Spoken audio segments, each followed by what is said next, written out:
Sagutin ko lang dalawang question na related sa neutral ng automatic na kotse.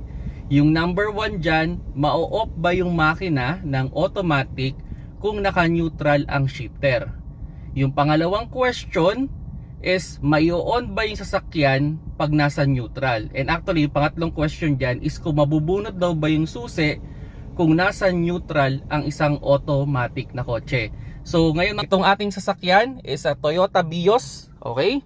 So susubukan natin na ilagay sa neutral ang ating shifter. So ngayon nasa neutral na yan mga paps. Nakita nyo, naka-N and nasa N. Itatry nating patayin ang ating makina kung mapapatay natin. So tingnan natin, nasa ano yan, naka-on yan ha. So try nating i-off. Yun, na-off. Nasa neutral, naka-off. Yung isang question, mabubunot ba ang susi kung nasa neutral? Try nating hilahin. Unfortunately, hindi nabubunot ang susi pag nasa neutral. Pangatlong question, okay?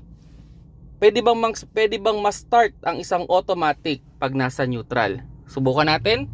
Okay, nasa neutral tayo. I-start natin yung ating sasakyan. Ayun, mga paps. Nag-start ang ating automatic na nasa neutral. So yun, I hope nalinawan na yung lahat, no? Hindi mabubunot ang susi pag nasa neutral.